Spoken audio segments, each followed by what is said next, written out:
Bueno, muy buenas tardes a todos y a todas. Hoy es motivo de alegría volver a encontrarnos la comunidad budista Zen Canon con el maestro Nansen y en mi caso con la comunidad budista Zen Luz del Dharma, iniciando de nuevo un ciclo de enseñanzas compartidas. Hoy vamos a hablar de un texto muy bonito para nuestra tradición, el Sutra del Loto. Y en este caso, hoy no nos ha podido acompañar a Teresa, que suele presentar y ayudarnos en la parte técnica, así que Nansen y yo lo vamos a hacer lo mejor posible y esperamos que salga todo de manera fluida. Simplemente recordarnos que es importante que silencie los micros, de forma que el maestro Nansen cuando hable sea escuchado, yo también, y, y por otro lado, si es posible que enciendan las cámaras para vernos todos. Y al final de la exposición de ambos maestros, como en otras sesiones, si el tiempo va bien, pues tenemos un turno para preguntas y respuestas con respecto al Sutra del Loto. Y ahí consiste en levantar la mano en la parte de abajo y le damos la palabra a la persona que quiere intervenir. En este caso voy a comenzar yo, Nansen, y luego ya te paso la palabra.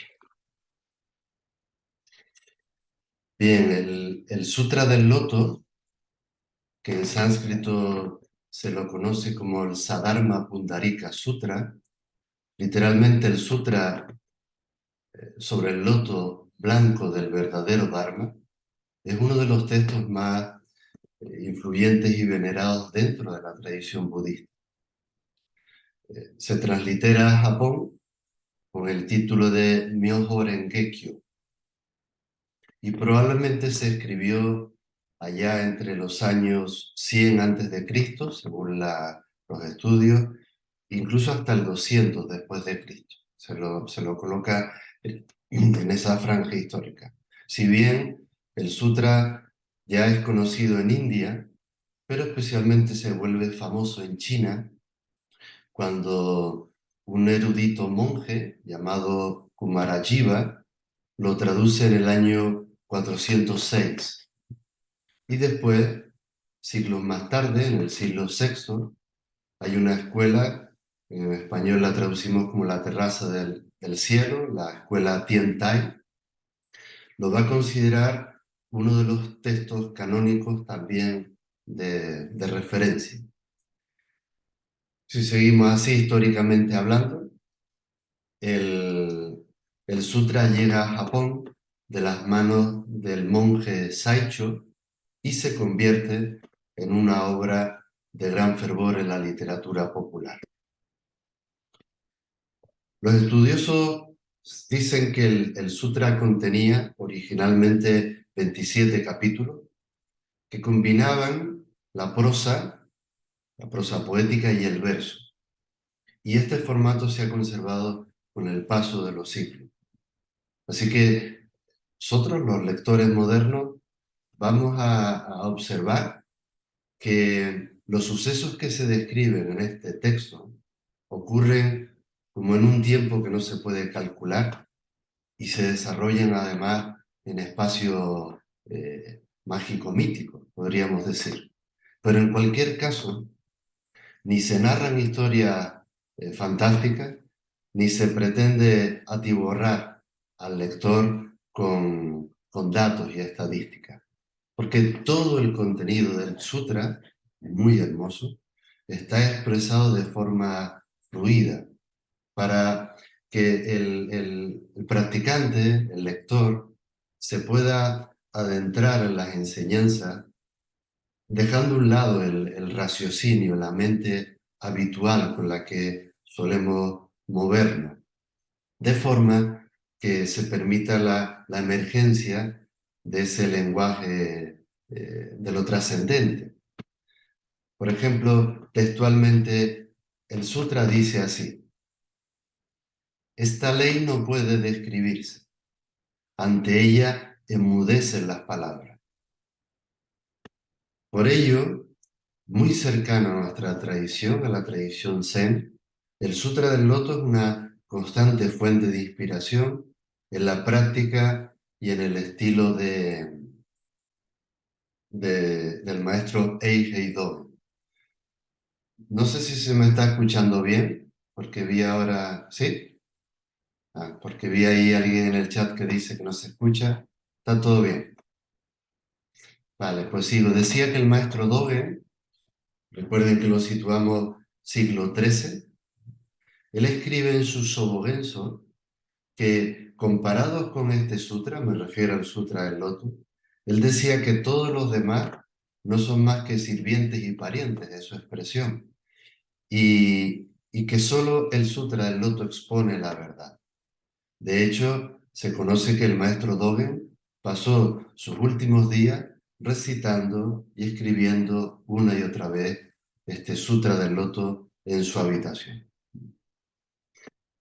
Como he mencionado con anterioridad, el título más antiguo que se conoce es Sadharma Pundarika. La palabra Pundarika, me gustaría referirnos a ella como loto blanco, ¿no? El loto es un símbolo de particular pureza en la literatura india y por extensión en todas las escuelas de la tradición budista. Mientras que el término Sadharma significa o se puede traducir como la verdadera doctrina. Así que el Sutra del Loto se refiere a distinguirlo de las demás enseñanzas anteriores a las que escribió Buda.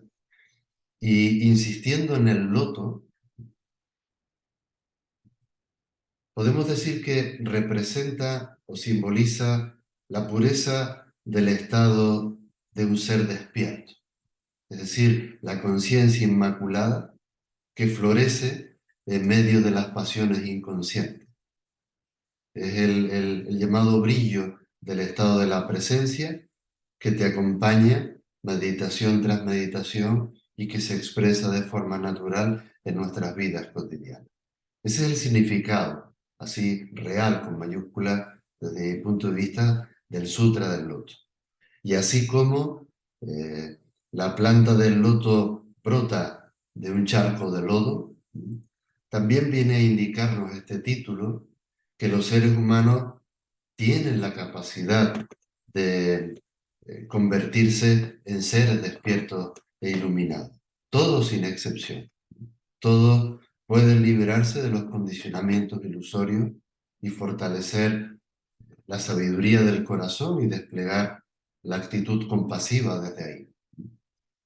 Textualmente dice el sutra: Sariputra, los que así llegan saben cómo formular diversas distinciones y exponer las enseñanzas con destreza. Sus palabras son amables y suaves y saben deleitar el corazón de la asamblea. Este es el regalo de la práctica meditativa. Me animo a decirles que hay dos grandes enseñanzas centrales en el Sutra del Loto que han sido muy respetadas por las escuelas del budismo mahayana, incluidas todas las escuelas Soto a las que pertenecemos, y que sabemos que este budismo mahayana se desarrolla a partir de la conocida Masamhika. Concretamente, estas dos enseñanzas son, y voy a utilizar una de ellas para referirme a esta, se dice que la primera enseñanza contenida en el Sutra del Loto es la doctrina del vehículo único, es decir, que todos los caminos y las prácticas meditativas conducen al despertar de la conciencia del practicante. Por eso el Sutra del Loto es conocido por su extensa introducción en lo que en sánscrito se conoce como upaya, que es de lo que hoy quiero hablar, que en japonés lo conocemos como joven, y se refiere a cómo los seres despiertos enseñan de muchas maneras, acompañando a los otros en su propio proceso, sabiendo adaptarse a las necesidades reales de los otros seres a las que acompañan. Y este concepto de estrategias pedagógicas se explica a lo largo de todo el sutra mediante distintas parábolas y alegorías, de las que también el maestro Nansen habrá elegido alguna para exponer enseñanzas a partir de ello. Y la segunda idea contenida en el sutra es la idea de que el tiempo de vida del Buda Dharma, en nuestras palabras, es inconmensurable, es atemporal. Y se dice, se insiste en el Sutra del Loto, que sigue activo permanentemente. Yo quiero centrarme en Upaya, ¿no? Especialmente en el capítulo segundo, es el que el maestro Nansen y yo, por mi parte, acordamos. Me gustaría insistir que los budas enseñan de muchas maneras. Es decir, son seres con una capacidad de conciencia despierta que les permite estar abiertos y receptivos atendiendo a las necesidades de las personas que acompañan. Concretamente, en el capítulo segundo del Sutra del Loto, se muestra de manera bellísima cómo surge y cómo se desarrolla esta habilidad ante cualquiera de las circunstancias que aparezcan ante nosotros. Y esto nos lleva a la reflexión de cómo acompañar al otro de una manera justa y acertada. Le diría que esta experiencia de plena lucidez aparece a través del centramiento. Es decir, cuando hemos sido capaces de permanecer en el eje de la atención consciente, observando todos los fenómenos que acontecen de una manera ecuánime, sabemos qué es lo que merece la pena atender y qué es lo que merece la pena dejar partir. No hay otro momento que este, que ahora estamos compartiendo, porque nada es igual a lo anterior, ni será similar a lo futuro por venir. Les comparto una pregunta a modo de reflexión que podría llevarnos quizá a un diálogo final. ¿Qué y cómo estamos viviendo ahora mismo?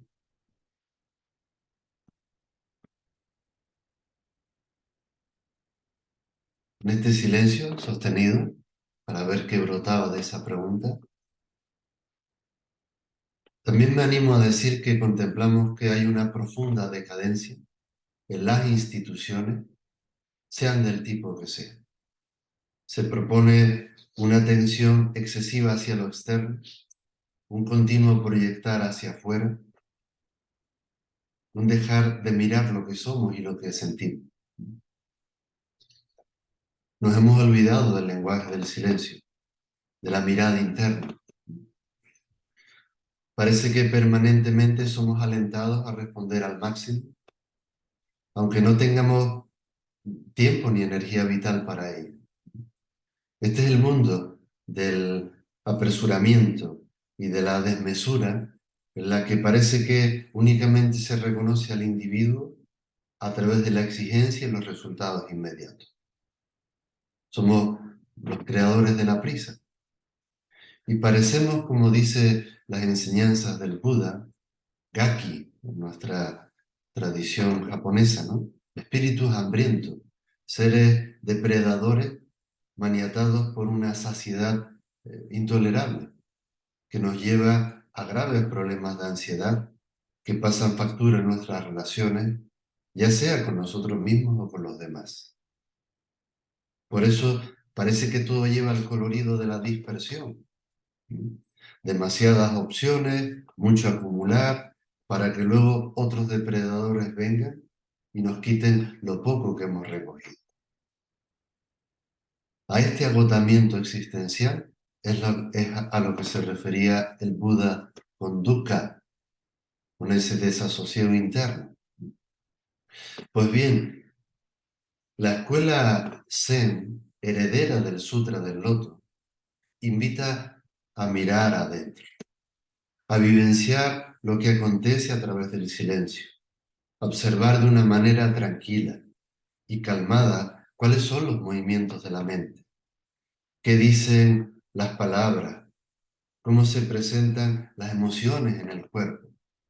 En definitiva, la meditación nos lleva a ese centramiento del que les hablaba, a un ordenamiento y una limpieza interna para expresar desde ahí, con lucidez, lo que merece la pena ser manifestado. Esto es meditar, una recuperación del equilibrio, la estabilidad y la consistencia vital. Meditar es fortalecernos para alimentar en nuestra vida lo que en verdad nos aporta felicidad, bienestar y armonía. Meditar es saber y conocer qué es lo que elegimos a cada instante. Así, dentro del segundo capítulo, que es el que yo más he analizado para esta enseñanza de hoy, casi llegando al final, leo textualmente. Este Dharma no puede ser entendido por el pensamiento y la discriminación. Solo los Budas son directamente capaces de conocerlo. Y me viene otra pregunta. ¿De qué manera podemos mostrar el camino hacia el corazón? Pues siento que la única forma de hacerlo, antes de proyectarlo y mostrarlo a otro, es poniéndonos en contacto con nuestro propio corazón. De esta forma, el camino interior es un camino privado. Nadie podrá sustituir la experiencia del despertar por ninguno de nosotros. Y cada cual tiene la posibilidad de reposar en la tranquilidad del silencio, reposar en una calma profunda y permitir que la respiración se alargue y la mente se estabilice. Una vez te sientas asentada y asentado en tu interior, la mirada compasiva se va a expandir a través de la claridad de la conciencia. Esto es lo que se lee en fragmentos bellísimos del capítulo segundo del Saddharma Pundarika. Por ello, el pensamiento ordinario y habitual con el que procesamos la realidad aparece frecuentemente condicionado por patrones y conductas que hemos heredado de nuestra biografía y del contexto sociocultural en el que hemos crecido. Así que durante la meditación, todo aquello que observemos que dificulta nuestra sana relación con nosotros mismos, todo acto, palabra o pensamiento que veamos distorsiona esa mirada amorosa, atenta y presente, se va a poder liberar con esa toma lúcida de conciencia. Así que únicamente dándonos cuenta de esto en nosotros mismos, vamos a sentirnos capacitados para animar a otros a que lo hagan. Esta es la esencia, desde mi humilde punto de vista, del término upaya, que aparece referido en ese segundo capítulo, traducido en castellano como medios hábiles, ¿no? Todo se está moviendo de forma permanente. Nuestras ideas, nuestras sensaciones, nuestros pensamientos, el tiempo de la disertación, también fluye sin parar ni un solo instante. Es el pulso de la vida misma. Ahora bien, detectar en qué momento paramos esa fluidez y para qué ocurre esto es uno de los factores del arte de la iluminación. La vida siempre está ofreciéndonos recursos de aprendizaje. Upaya, muchas flores de upaya, permanentemente delante de nosotros. Y todo se presenta en el único instante verdadero, este de la hora, el presente como el único momento en el que estamos disponibles para abrir las manos y reconocernos en la verdad de quienes somos. Y hay numerosas citas en el Myoho Rengekyo que recogen grandes enseñanzas, que animan a hablar de esto. Otra que dice, Sariputra, es por eso que los Budas aparecen en este mundo, solo en razón del gran asunto, revelar, enseñar, realizar, entrar. Son 4 verbos que me gustaría simplemente esbozar, quizá en 5 minutos ya, darle la palabra al maestro Nansen y concluiría con ello mi exposición, porque son muy bonitos, ¿no?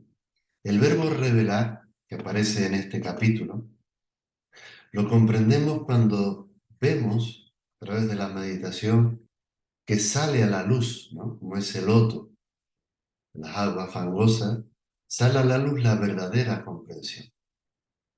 Descubrir a través de la meditación la naturaleza vacía de todos los fenómenos es una invitación constante a vivirnos en interdependencia con todos los seres. La otra palabra, enseñar, nos lleva a esto, al ejercicio de la docencia. Un maestro, una maestra, es una persona que muestra, enseña con humildad la ruta adecuada a seguir. Alguien que te acompaña a través del amor con hechos coherentes y constatables. De no ser así, no puede ser de otra manera. Las palabras, los discursos y las oratorias carentes de sentido, lo único que hacen es fortalecer el egocentrismo del falso predicador. Y llegamos al penúltimo verbo, realizar. Hablamos de una experiencia transformadora en el sujeto, en la que el reconocimiento del verdadero sí mismo queda integrado en una armonización de todos los niveles que nos conforman. Hablo de un cuerpo sano, de un corazón enriquecido, de una cabeza bien amueblada y de un espíritu abierto y receptivo. Por eso se sabe que el despertar y la realización se manifiestan como una vibración energética que facilita el equilibrio interior y el encaje justo con el exterior. Y por último, y ya acabo, se menciona en este segundo capítulo del Sutra del Loto el término entrar, y esta es mi última pregunta. ¿Quién se introduce o quién sale de ningún lado? Ya dijo un viejo maestro que el camino está bajo los pies y el Buda insistía en que el camino está acá, en el corazón. Por mi parte, es una invitación a que llevemos la atención al centro del pecho, que sintamos permanentemente esta zona, que respiremos ampliamente y que podamos desde ahí acoger en ese mudra tan hermoso, en el bajo vientre, a la presencia, invitar a ese estado luminoso a todos los seres. Esto es lo que llamamos Zen, y el Zen es amor por todos y para todos. Esta es mi exposición. Nansen, te paso la palabra. Déjame ver si te puedo a ti hacer anfitrión. ¿Sí? ¿Ya tienes tú, Nansen, el...? Sí, ya he podido conectar el micro. Vale. ¿Sabes anclarte para que salgas tú en la pantalla? Pues, segundo. Vale, ahora estoy como hablante. ¿Me veis bien en la pantalla y me oís bien? Muy bien. Todo tuyo, Bueno, Nansé. pues primero de todo, gracias por estas bellísimas palabras y esta enseñanza tan sabia que nos has expuesto. Voy a continuar como habíamos previsto con un capítulo del Sutra del Loto, el que escogimos para esta sesión, que es el cuarto capítulo, en el que nos explica una parábola en la que vamos a poder comprobar lo que nos anticipabas sobre los medios hábiles y sobre el vehículo único. Es una de las palabras, es una de las parábolas más potentes de este texto, y en la cual pues, tenemos que entender pues, que utiliza muchas metáforas y simbolismos, ¿no? Y que voy a tratar en esta primera lectura pues, de comentar pues, algunas de las posibles lecturas. Lo cierto del Sutra del Loto es de que cada vez que uno lo lee pues encuentra nuevas lecturas y por lo tanto ni siquiera pues, son todas las posibles lecturas, pero vamos pues a sugerir pues, una de las primeras lecturas que tiene esta historia. Es la parábola del hijo pródigo. Y empieza así. Voy a ir leyendo la historia porque son historias muy bellas, ¿no? Esta versión es una versión resumida, hecha pues como son mis apuntes sobre la historia, pues porque la historia original pues tiene mucha más introducción y mucha más escenificación del momento y de la historia, ¿no? Y está resumido pues para poder a la vez pues darle una adecuada escenificación y también pues centrarnos más en el contenido y en la transmisión de la historia. Empieza así, dice: en aquel momento, es el momento después de escuchar al Buda hablar sobre el Sutra del Loto, en aquel momento Katyana, Kasyapa y Magdayana, después de escuchar la enseñanza del Buda y el oráculo de la iluminación perfecta que el bienaventurado confería a Sariputra, exultaron de gozo y alegría, como nunca antes habían hecho. Uniendo sus corazones, juntaron las palmas de la mano y dijeron: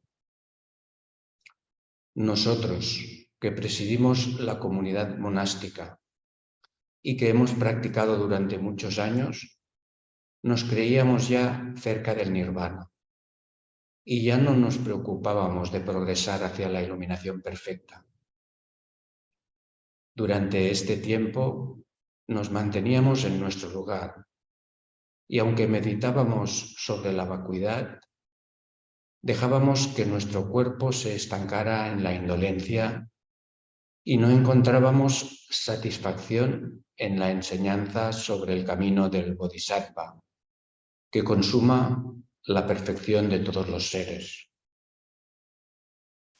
porque estábamos convencidos de que el bienaventurado nos había hecho alcanzar el nirvana. Además, ahora estamos decrépitos a causa de nuestra edad y mientras el Buda enseñaba y convertía los bodhisattvas a la iluminación perfecta, no experimentábamos la más mínima alegría. No obstante, ahora que hemos oído en presencia del Buda que también alcanzarán la iluminación perfecta los sravakas, los oyentes del Dharma, nuestro corazón siente un gozo tan grande como nunca antes había sentido. No pensábamos que podíamos oír de pronto una enseñanza tan insólita, y nos felicitábamos de todo corazón de haber adquirido naturalmente este gran mérito y de recibir inesperadamente un tesoro tan incalculable. Bienaventurado. Pedimos permiso para exponer una parábola que iluminará el significado de lo que nos ha sucedido. Y fijémonos un momento, como comentario, a esta introducción de la parábola que nos van a contar pues, los monjes más antiguos que presiden la comunidad monástica. Fijaros que estos monjes que presiden la comunidad monástica del Buda no son unos principiantes y delante de toda la comunidad pues están reconociendo su falta. Fijaros entonces que no es un principiante que está reconociendo su falta ante la práctica, sino los más antiguos, y los más antiguos de la Shanga del Buda. Y si estos venerables monjes son capaces de reconocer humildemente sus errores y corregirse, ¿cómo nosotros, que no podemos ni compararnos con ellos, podemos huir de hacer esta reflexión sincera sobre si estamos o no estamos siguiendo la vía correctamente? Esa es la introducción de esta parábola que nos va a hablar precisamente sobre esto, ¿no? Y hacernos reflexionar sobre si estamos o no estamos siguiendo la vía correctamente. Y teniendo en cuenta que esa reflexión, pues incluso los más antiguos de la Sangha del Buda eran capaces de realizarla. Veámoslo y pongámonos en su lugar, ¿no? Para ver si no nos estará pasando a nosotros lo mismo que también pues, le estaba pasando a estos monjes. La parábola dice así, imaginemos un hombre que desde su juventud hubiera abandonado a su padre y hubiera huido para vivir durante mucho tiempo en un país extranjero, quizás 10, 20 o incluso 50 años. Convertido en un hombre maduro, su miseria no hacía más que crecer. Corría de un lugar a otro buscando algo con lo que cubrirse y alimentarse. Al cabo de un tiempo, su vida errante lo condujo para Zar a su país de origen. Su padre, por otro lado, siempre le había estado buscando, sin conseguir encontrarle, y finalmente se había instalado en una ciudad. Allí se construyó una casa de gran riqueza, con tesoros incalculables de oro, plata, lapislázuli, coral, ámbar, perlas de cristal. Bueno, en el sutra original se recrean muchísimo más en todos los tesoros. Sus almacenes desbordaban abundancia. Tenía muchísimos criados, ayudantes, servidores, elefantes y caballos, carros y vehículos, e incontables rebaños bovinos y ovinos. Los intereses que provenían de sus operaciones financieras se extendían por todos los países extranjeros. Sus mercaderes y negociantes también eran cuantiosos. Un día, el hijo pobre, que vagabundeaba errante de una ciudad a otra, llegó a la ciudad donde residía su padre. El padre pensaba constantemente en su hijo. Hacía más de 50 años que estaba separado de él, pero no había dicho nunca nada a nadie. No hacía más que pensar en él y sentía una infinita tristeza. Se lamentaba en silencio al ver que la vejez lo consumía, que sus bienes eran abundantes y que sus depósitos de oro, plata y tesoros eran cuantiosos, pero que no tenía hijos y que un día moriría y sus bienes se dispersarían sin nadie a quien donarlos. Por ello se acordaba a menudo e intensamente de su hijo y hacía la siguiente reflexión. Si al menos encontrase a mi hijo para legarle mis bienes, estaría sereno y feliz. Nada ya me preocuparía. El hijo pobre, que andaba cambiando de un trabajo a otro, llegó por casualidad a la residencia de su padre. Se detuvo cerca de la entrada y vio de lejos a su padre sentado en un banco con patas de león, mientras bramines y nobles y otros hombres importantes de la ciudad le rodeaban con respeto.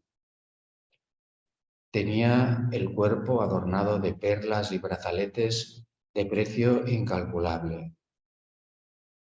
Los ayudantes y los sirvientes lo abanicaban de izquierda a derecha. Del techo del asiento colgaban floridos estandartes. El suelo estaba impregnado de esencias, perfumado y sembrado de flores exóticas. Le mostraban toda clase de objetos preciosos, dentro de los cuales escogía unos y rechazaba otros. Toda esta pompa le convertía en un ser realmente impresionante. El hijo pobre, al ver tanta ostentación, tuvo miedo y lamentó haber llegado hasta allí. Se dijo para sí, seguro que se trata de un rey o alguien igual a un rey. No es un lugar en el que pueda encontrar trabajo ni ganar dinero. Es mejor que me vaya a una ciudad humilde donde haya tierra que mis brazos puedan cultivar y donde haya vestidos y alimentos que sean fáciles de conseguir. Si me quedo aquí mucho tiempo, me veré obligado y forzado a trabajar. Después de pensar esto, se dio la vuelta y empezó a andar apresuradamente para alejarse. Paremos aquí un momento para hacer algunos comentarios, ¿no? La parábola nos habla de un padre y un hijo. Una de las primeras lecturas, pues evidentemente, es la que hacen los monjes ancianos que nos están contando esta historia, pues es que en su caso, sobre todo, pues el padre es el Buda, ¿no? Y el hijo, pues son ellos y cualquier practicante, ¿no? Pues sería esta relación entre el Buda, que es el maestro, y los hijos, que son sus discípulos. Pero para nosotros también podría ser nuestro maestro de carne y hueso, ¿no? Y la relación entre padre e hijo podría ser pues, la relación entre el maestro y el discípulo, ¿no? Esa ya es una primera lectura para leerlo, ¿eh? Nos podríamos preguntar, bueno, ¿y por qué es un padre y no una madre, ¿no? Bueno, lo cierto es que, como veremos, el texto nos está apelando a un arquetipo que representa nuestra responsabilidad y compromiso para con la práctica, ¿no? Y por eso el uso de la figura del padre, ¿eh? No hay aquí pues, una lectura de género, ¿no? Ni de patriarcado, sino pues, por el hecho de que el arquetipo de padre pues, es el que representa esa responsabilidad y compromiso de las que nos está orientando el texto. ¿Por qué el padre es un hombre rico? ¿No? Si precisamente pues, en el budismo rechazamos el apego a las cosas materiales. Bueno, es una metáfora, ¿no? La riqueza, la inmensa riqueza de este padre representa nuestra naturaleza innata de Buda, ¿no? Y nos está diciendo con este hijo vagabundo que ha renunciado a la riqueza innata de Buda, del despertar de la mente despierta, ha ido a buscar la felicidad vagabundeando por el mundo, buscando una felicidad en las cosas terrenales cuando en nuestra casa está toda esa felicidad desde el principio, ¿no? Es un poco uno de los mensajes, una de las lecturas es esta, ¿no? Teníamos ya la riqueza inmensa en nuestra casa y hemos abandonado nuestra casa para buscar como vagabundos esa felicidad incierta en el mundo ordinario, ¿no? ¿Quién de nosotros pues, no se identifica con esta figura del vagabundo muchas veces, ¿no? De que estamos siempre buscando alguna forma de satisfacer, de buscar esa felicidad cuando en realidad la teníamos en nuestra casa.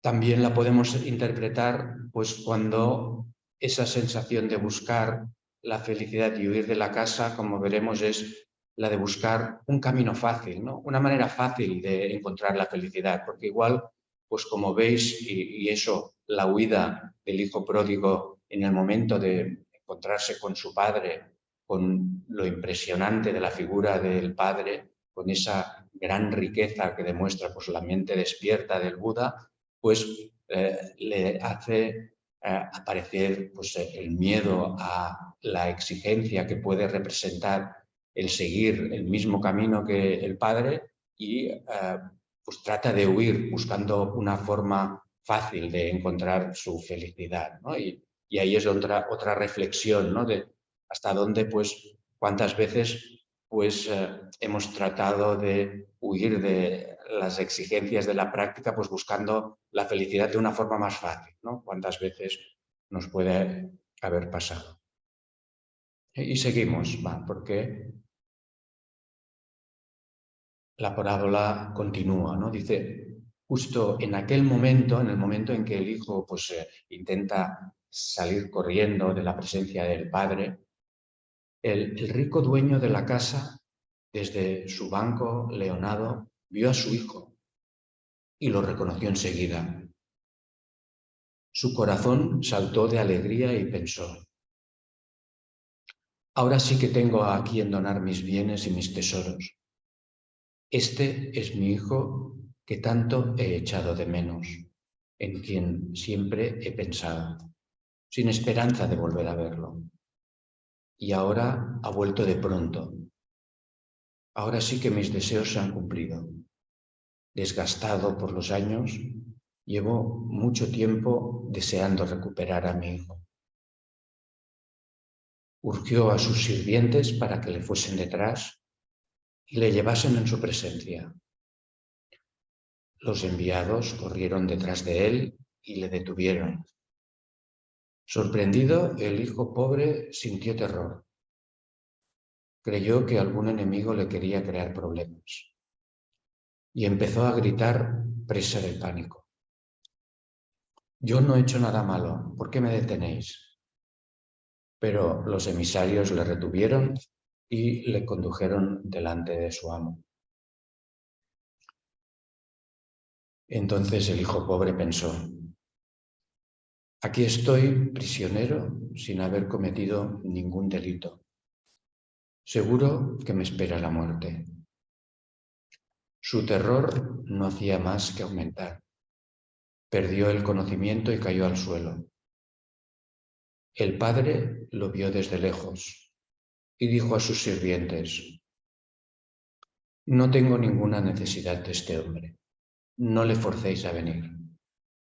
Echadle agua fría en la cara para que vuelva en sí y dejadle en paz.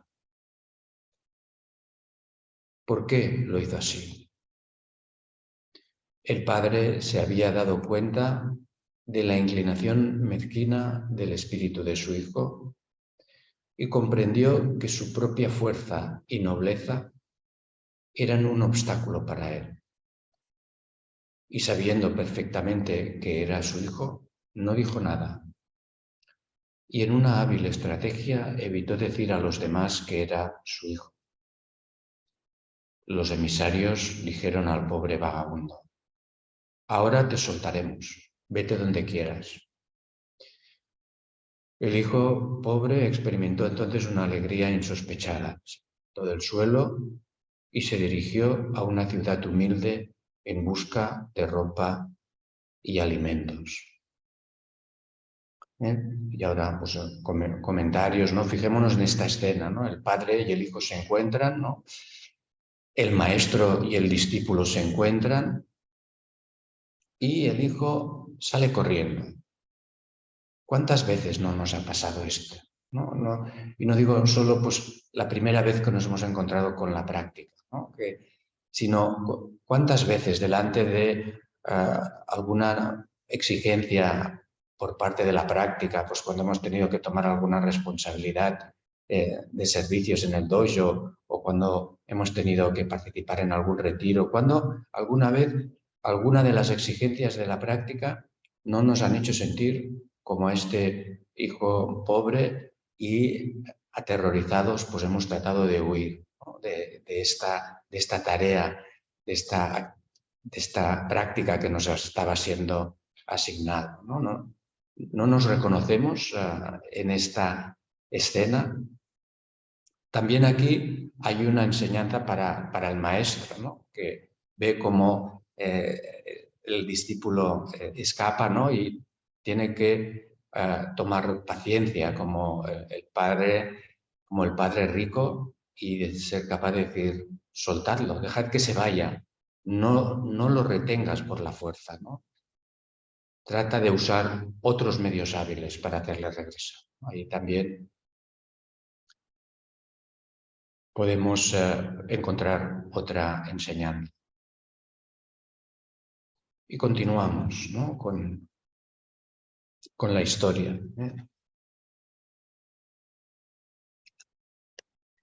Entonces, el dueño de la casa, con el deseo de atraer al hijo, hizo uso de un hábil recurso.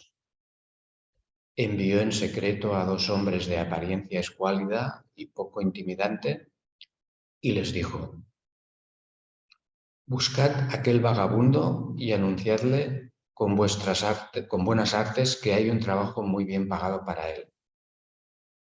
Si está de acuerdo, traedle aquí y ponedle a trabajar. Si os pregunta qué tiene que hacer, decidle solo que su trabajo consiste en limpiar la sociedad y que vosotros 2 trabajaréis con él. Los 2 mensajeros buscaron al hijo pobre y le transmitieron la propuesta con todos los detalles. El hijo pobre aceptó, recibió su sueldo y se puso a limpiar la suciedad con los otros 2. El padre le comentaba con tristeza y a la vez con admiración, observando a su hijo desde la ventana. Lo veía flaco, sucio y demacrado. Y entonces se quitó la túnica y los ornamentos, se vistió con harapos, se embarró la cara, cogió los útiles de limpieza y con aquel aspecto se dirigió a los obreros y les dijo: vosotros trabajad duro, que no os vea haciendo el vago. Y gracias a esta estrategia consiguió aproximarse al hijo. Más tarde le declaró: oye, chico, quédate a trabajar siempre aquí. No te vayas a otro lado. Tu sueldo aumentará y no te faltará nada. Tendrás comida, arroz, trigo, sal y vinagre. Incluso hay un viejo criado que estará a tu disposición. De manera que quédate tranquilo. Yo seré como tu padre y vivirás sin preocupaciones. Seguramente te preguntarás por qué. No te ha de parecer extraño. Yo ya soy mayor y tú estás en plena juventud. Cuando te veo trabajar, no me parece que tengas los defectos que veo en los demás. La pereza, la cólera, las palabras engañosas o resentidas. De manera que de ahora en adelante serás como un hijo que yo mismo hubiese engendrado. Y a partir de aquel día, el dueño de la casa le dio también un apellido al hijo. Fijémonos ahora, como comentarios, ¿no? Fijémonos en la astucia, ¿no? ¿Qué significa ofrecerle un trabajo con un buen sueldo? No, no parece la práctica sin espíritu de provecho de la que nos habla el Zen, ¿no? ¿Por qué habla de limpiar la suciedad? ¿A qué se refiere? No nos sugiere que con la meditación limpiamos la suciedad de nuestra mente y que es ese el trabajo que se nos ha encargado por mucho tiempo. Fijaros que el chico no limpia solo, sino que son tres para limpiar. Siempre dice que tres monjes pues son una shanga, ¿no? Se trata de limpiar y practicar acompañados de la shanga, no limpiar en solitario, sino limpiar con los otros dos. Cada elemento de la historia tiene un significado muy profundo. Apenas estamos pues, tomando los primeros, ¿no? Pero fijaros también como al final pues el hombre dice que le da un apellido, ¿no? Lo reconoce como si fuera su hijo y le da un apellido. Y no recuerda dar un nombre pues, a la ordenación de bodhisattva o de monje que recibimos cuando hacemos la ceremonia de ordenación. Es decir, que hay todos los elementos que están describiendo dentro de la historia lo que estamos realizando también en nuestra práctica, ¿no? Y que parece como si todo eso tiene este mismo sentido que tiene esta historia, ¿no? El ponernos el nombre de Bodhisattva quizá tiene mucho que ver con este reconocimiento del Buda Padre, ¿no? Que nos reconoce ya como un hijo que está realizando la práctica con esmero, ¿no? Y seguimos con la historia, ¿no? El hijo pobre, a pesar de estar contento por la buena fortuna, se seguía considerando un simple obrero que estaba de paso. Y por ello se le hizo limpiar la suciedad durante 20 años seguidos. En las cifras veréis que tampoco son porque sí. Pasado este tiempo se comprendían mutuamente y confiaban el uno en el otro. Entraba y salía de la casa del dueño sin problema, pero seguía viviendo en el mismo sitio que el primer día, hasta que un día el dueño de la casa cayó enfermo. Comprendió que se acercaba el momento de su muerte y se dirigió al hijo pobre en estos términos. De la abundancia de oro, plata y tesoros de los que están llenos mis almacenes, sabrás con exactitud lo que es para recibir y lo que es para dar. Este es mi voto, y has de comprender bien mi intención. ¿Por qué? Ahora ya no hay diferencia entre tú y yo. Debes aumentar tu prudencia para que no haya pérdidas. Y a partir de aquel día, el hijo pobre recibió las instrucciones necesarias y asumió la responsabilidad de administrar las numerosas posesiones, oro, plata y tesoros y también los almacenes. Y en ningún momento se le pasó por la cabeza apropiarse ni tan solo del equivalente a una comida. Y seguía viviendo como el primer día, sin dejar de considerarse inferior. Pasó un tiempo y el padre descubrió que la mente de su hijo se había ido suavizando de manera progresiva, que finalmente había enraizado en él una voluntad magnánima y que no sentía más que desprecio por su actitud anterior. A punto ya de morir, ordenó a su hijo que reuniera al rey, los ministros, los nobles, los propietarios y los parientes. Una vez reunidos, les hizo la siguiente proclamación. Habéis de saber, señores, que este es mi hijo, el que yo engendré, Y fue en una cierta ciudad que me abandonó y huyó. Ha hecho de vagabundo y ha sufrido durante más de 50 años. Su nombre de familia es este y este, y el mío es este y este.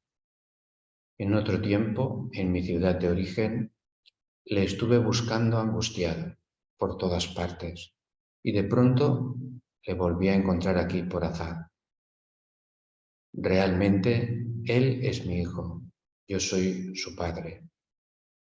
Ahora el conjunto de bienes que poseo es suyo. Él es el que conoce el balance de entradas y salidas que ha habido durante todo este tiempo.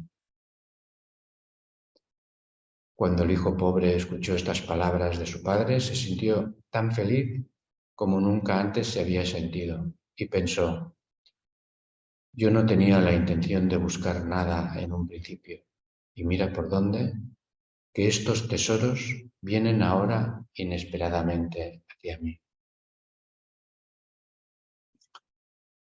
Como comentarios, pues, en este fragmento de la historia vemos cómo, pues, durante los largos años de práctica junto al maestro, vamos adquiriendo responsabilidades hasta que somos capaces de reemplazar. Una lectura muy clara la de este fragmento, ¿no? Es la transmisión del Dharma y Shin den Shin, de corazón a corazón, como una herencia de padres a hijos o de padres a hijas. Es una transmisión que, insisto, que no depende del género. En esta historia pues es entre padre e hijo por cuestiones culturales de la época y también por los arquetipos que mencionábamos. La verdad es que la relación de padre a hijo nos muestra un arquetipo que igualmente podemos aplicar pues, a las mujeres e incluso pues, a otros géneros, ¿eh? No hay una cuestión de género aquí, sino, como decíamos antes, el arquetipo del padre transmite responsabilidad y compromiso, y es precisamente pues, estos últimos fragmentos de lo que nos están hablando, ¿no? De que es eso lo que el padre ha comprobado que el hijo ha recibido.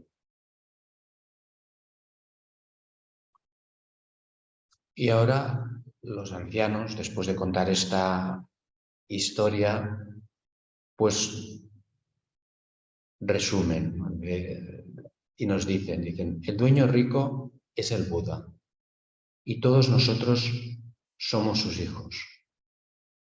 Sufrimos la ceguera de las pasiones, extraviados e ignorantes. Nos complacemos en las enseñanzas menores. El Buda nos ha hecho reflexionar sobre las enseñanzas menores en las que nos esforzábamos para ganar el sueldo del acceso al nirvana. Una vez conseguido, lo creímos suficiente. El Buda sabía que nos complaceríamos en enseñanzas menores sin anhelar la sabiduría del gran vehículo. Acabamos de darnos cuenta de que somos realmente hijos de Buda. El Buda no escatima en nada y, sin embargo, solo nos complacen las enseñanzas menores. Si deseáramos de todo corazón la enseñanza excelente, entonces el Buda nos hubiera predicado la enseñanza del gran vehículo. Por esto decimos, no teníamos inicialmente un corazón anhelante, pero hete aquí que el gran tesoro del Dharma se nos ha puesto en las manos. Todo aquello que como hijos de Buda debíamos obtener, ya lo hemos realizado. Y permitirme pues ya los últimos comentarios sobre esta recapitulación que hacen estos monjes, los monjes más antiguos que están dirigiendo la comunidad monástica. Tengámoslo presente siempre que este reconocimiento lo están haciendo los más reconocidos de la comunidad. Darnos cuenta de que somos hijos de Buda, como dicen, significa darnos cuenta de que tenemos la naturaleza de Buda. y que podemos despertar nuestra conciencia como el Buda, que es uno de los mensajes de este Sutra del Loto, como nos comentaba el maestro Denko. Para ello, basta con que dejemos de vagabundear buscando un camino más fácil en otras tierras. Basta con que dejemos de complacernos en una sola parte de la enseñanza, que es en la lectura del sutra. Hay dos lecturas. Una es la del hijo vagabundo que se pierde buscando un camino más fácil en otras tierras, pero luego los propios ancianos están reconociendo que ellos han cometido también el error. Hablaba de enseñanzas menores, pero más que enseñanzas menores se refiere a enseñanzas parciales. Diríamos que los ancianos están como arrepentidos de haberse quedado enfocados solo en una parte de las enseñanzas, las que les complacían más a ellos, ¿no? Y eso es algo que en el Sutra del Loto, en otros capítulos, también se extiende, se explica mucho, ¿no? Hay, por ejemplo, algunos practicantes a los que solo les interesa leer las enseñanzas en los libros, pero no las practican. Otros solo les gusta meditar en solitario, pero sin compartirlo con una shanga. Otros les gusta mucho ayudar a los demás, pero sin la sabiduría que confiere el Zazen, ¿no? Y estos tres, diríamos, estos tres tipos de discípulos o estos tres pequeños vehículos, ¿no? Que son estos tres pequeños vehículos, están como medios hábiles dentro de la enseñanza del Buda, pero lo que nos vienen a transmitir ahora estos ancianos es que se dan cuenta de que estos pequeños vehículos que también había enseñado el Buda, porque el Buda les ha enseñado a estudiar las enseñanzas, les ha enseñado a meditar, incluso en solitario, les ha enseñado a ayudar a los demás como bodhisattvas, pero se dan cuenta de que el complacerse solo en una de estas, en una de estas formas de práctica no es el gran vehículo del que habla el Buda en el Sutra del Loto, que es pues precisamente la suma de los tres, es el practicar las enseñanzas, meditar en una sangha y ayudar a despertar a todos los seres. Esa es la gran enseñanza en la que se deleitan todos al escuchar el Buda durante el discurso del Sutra del Loto. Y por mi parte, pues terminaría aquí.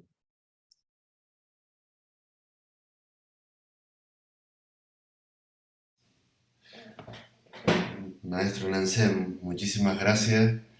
Retomé como el anclaje. Voy a intentar pasar a la galería, a ver si todo el mundo puede añadir anclaje. Vale, ya está.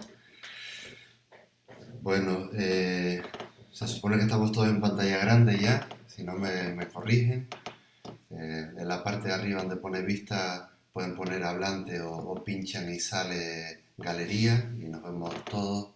Somos 31 personas de diferentes sangas en un mismo corazón. Y ahora si lo sienten y alguien tiene alguna pregunta que hacer al respecto, pues tanto el maestro Nansen como yo tratamos de responder. Puede ser al chat o a la mano. A ver, en la mano veo a Luis, ¿no? Mira a ver si puedes reactivar el audio, Luis. Sí. Hola, buenas tardes. Buenas tardes. Buenas tardes. Tengo un par de preguntas.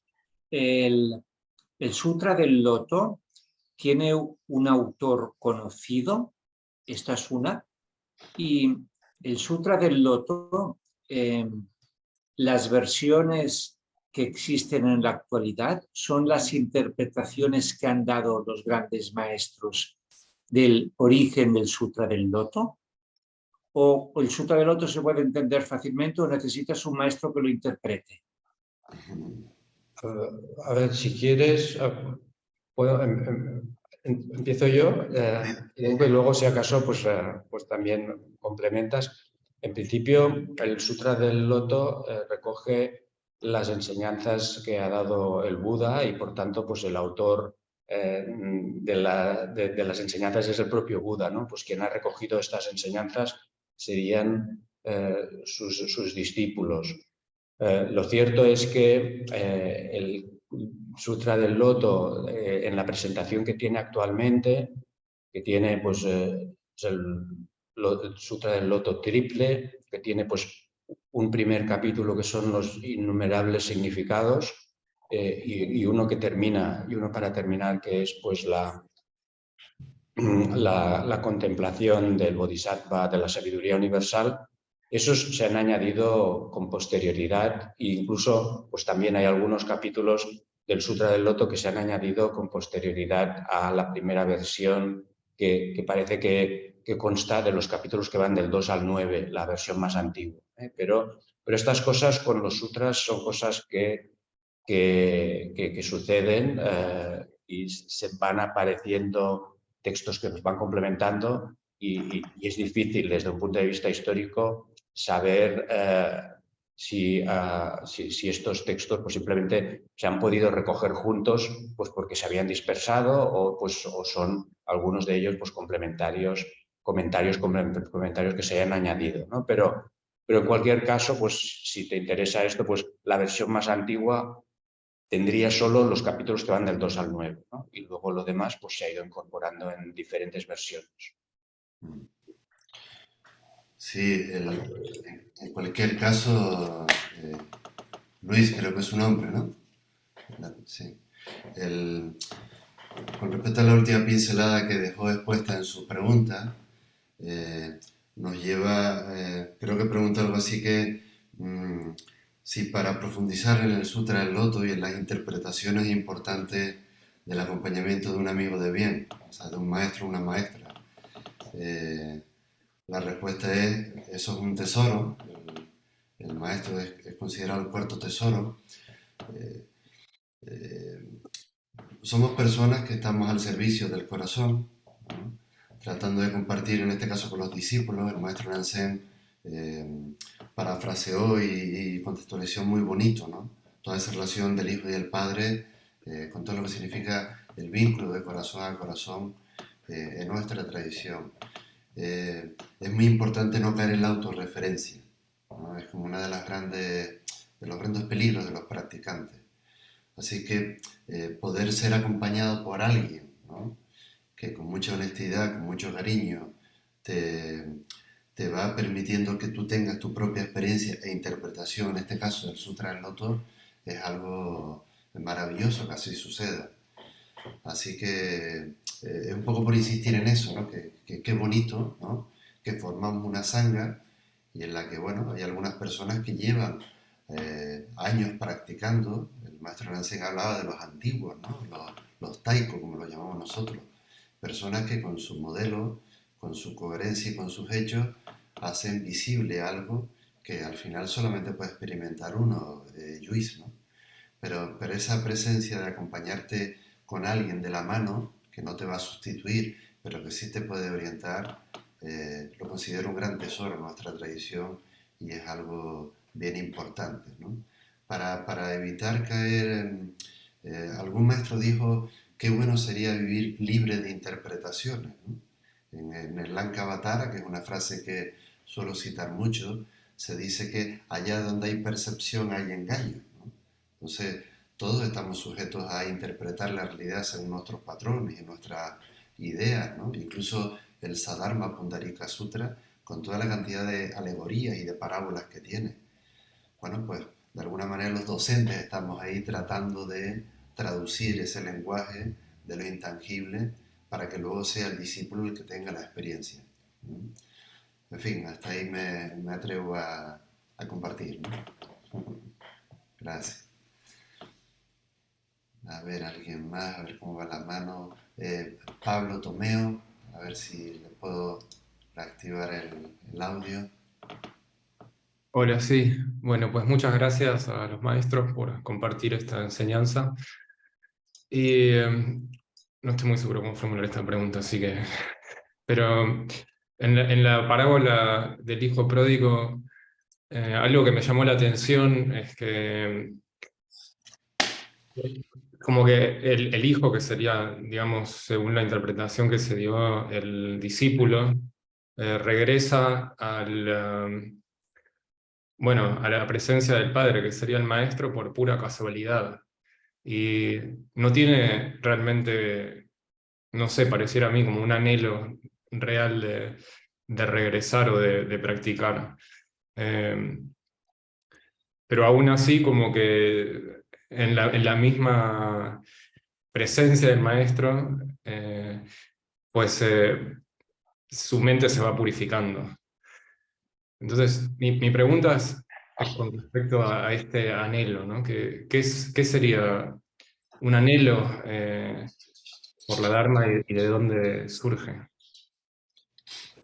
Bueno, si quieres, puedo hablar sobre esto. Es decir, el hecho de que el hijo se lo encuentre por azar, pues está buscando, y sí que puede ser que en la búsqueda pues hay un anhelo de buscar una liberación espiritual, pero que al final el encontrarse con el maestro, pues hay una cuestión en el que pues aparece por azar, ¿no?, la posibilidad de encontrar ese maestro, y que en esa situación pues muchas veces nos puede dar este impulso como de decir, bueno, esto parece muy exigente, esto parece muy serio, oye, quizá no es el sitio donde tendría que quedarme, ¿no? Y algunas personas, pues, por no decir todos, podemos tener este miedo que tiene el hijo cuando se encuentra delante de la figura del padre, ¿no? Y yo creo que este miedo que tiene el hijo delante de la figura del padre, del maestro, este miedo que puede tener un discípulo que acaba de llegar delante del maestro, yo creo que si lo sabemos reconocer todos en nosotros mismos, pues ese miedo pues, lo hemos tenido, y es un miedo sano, ¿no?, delante de lo impresionante que puede ser pues, el representante de la práctica del Buda, ¿no? Y es en ese sentido que después que después todos nosotros, si hemos sido capaces de superar ese miedo inicial y continuar con la práctica del maestro, pues hemos podido, con el ejercicio de limpieza, que os habéis fijado, pues ese ejercicio de limpieza no solo se refiere al samu, que también hacemos el samu de limpiar muy a menudo, sino también la limpieza de nuestra mente, ¿no? Con la práctica de la meditación y con toda la práctica del Zen durante años, pues de ir purificando nuestra práctica y nuestra conducta con la compañía del maestro. En cualquier caso, por intervenir también en Zen y respondiéndole a Pablo, tal y como yo lo siento, ese anhelo del que habla Pablo, yo lo traduzco, lo llevo a un término muy bonito también para nuestra tradición, que es la bodhicitta, ¿no? Esa aspiración, ese anhelo, es muy poético, y darle sentido a esa palabra. En, hay un llamamiento interior, tiene que ver con la palabra vocación, que viene del latín vocare, hay una llamada. En cada uno de nosotros hay un impulso tierno por tocar ese corazón. Eh, y esa llamada es honesta, es verdadera, es sin miedo, ¿no? O sea, el miedo realmente es la emoción que más nos limita. El Zen es un océano enorme, ¿no?, que alimenta a todo el corazón sensible que realmente eh, asume la responsabilidad y el compromiso, que es algo que hemos hablado hoy en las enseñanzas del sutra. O sea, digamos que la responsabilidad es algo que se manifiesta en el lenguaje del ego y el compromiso es el lenguaje del corazón. Así que comprometernos, darle sentido a ese anhelo, a esa llamada, es algo muy bonito. Y bueno, el tema del azar sería para otro seminario, ¿no? Porque ahí entraríamos en el tema del karma, ¿no? O sea, ¿qué diantre se ha confabulado el universo?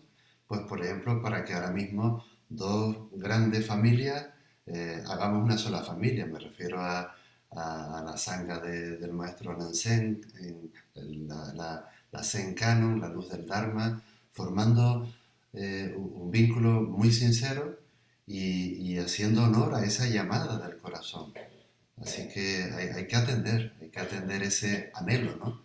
Y darle el sentido que tiene. Esto nos genera apego, ¿no? Nos encanta vernos, nos encanta profundizar, compartimos el amor por la práctica y esto es lo que, no sé, lo que te quería decir. O sea que, claro que sí, hay que hacerle caso a esa llamada interior.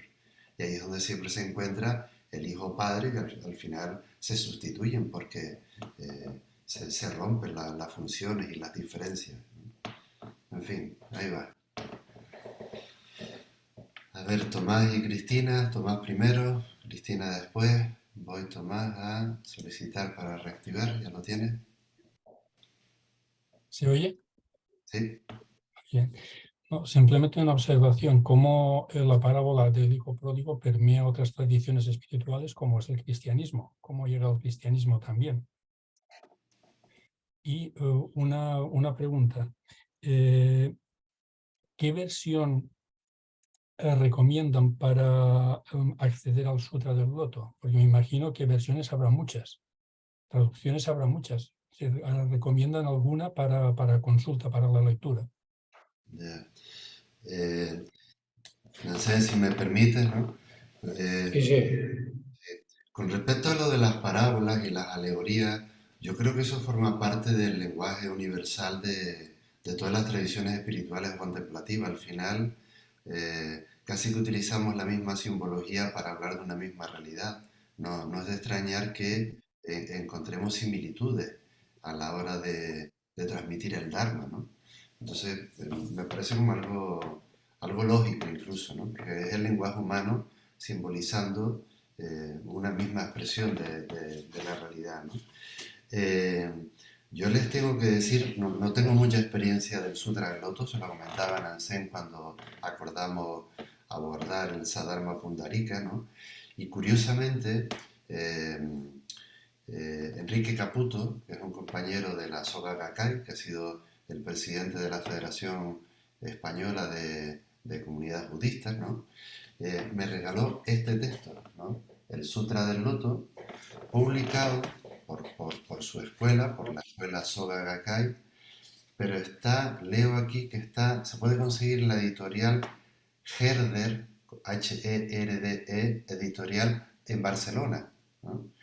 Y me gusta, o sea, me parece un texto bien redactado, que, a ver cómo te lo puedo hacer también llegar, Nansen, ¿vale? Porque hablamos de eso, ¿no? De la Sí, sí. dificultad de las traducciones, y lo que he leído me gusta mucho, incluso el prólogo, del que yo saqué también información para la presentación, me parece muy bueno. Está hecho por Carlos Rubio, la presentación.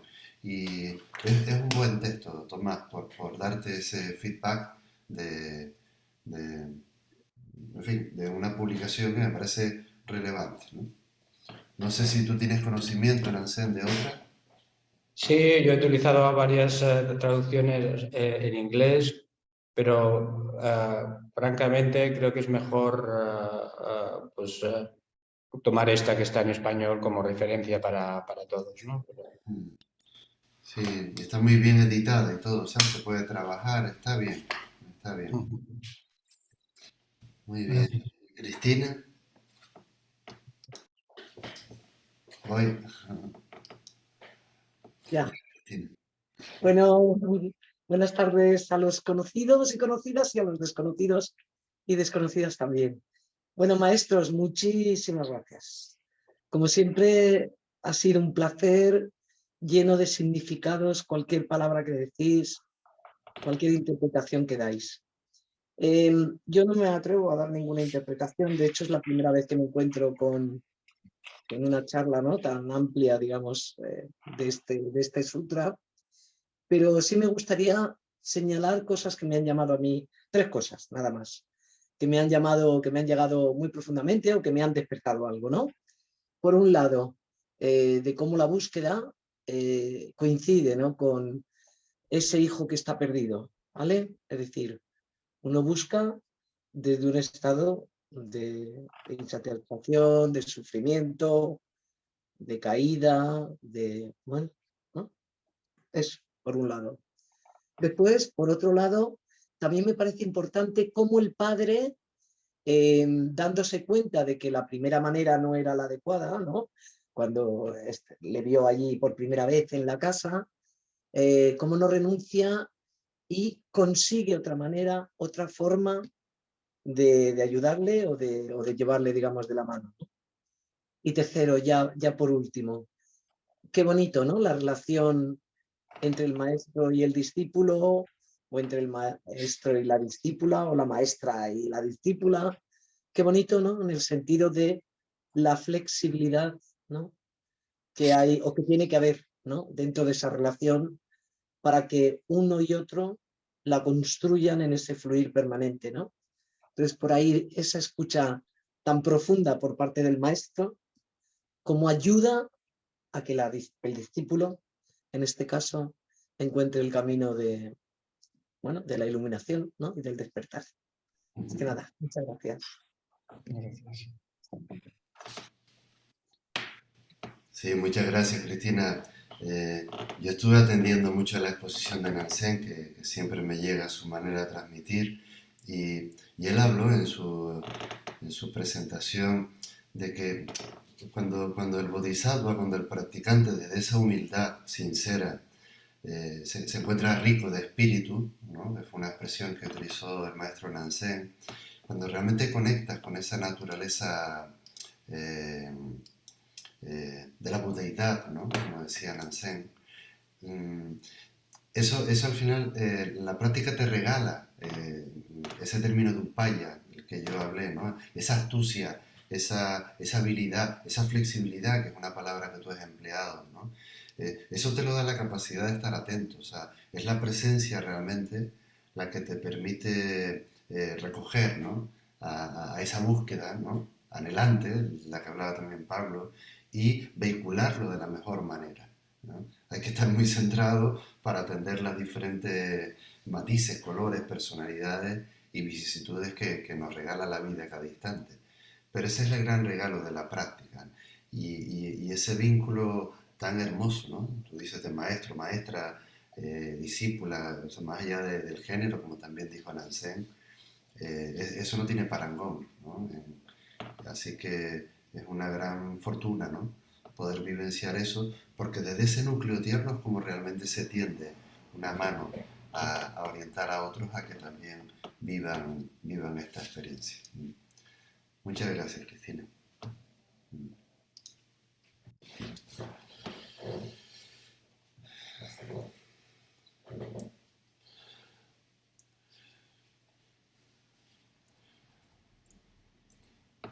Maestro Nansen, estamos en 18:23 hora canaria, 19:23 hora peninsular. Estamos hora y media casi larga ya. No veo más manos levantadas.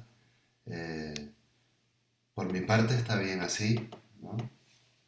Y de verdad agradecerte mucho el vínculo y la amistad sincera de corazón que estamos teniendo, y confiando que este manjar del Dharma transmitido pues nos siga nutriendo a todos y a todas.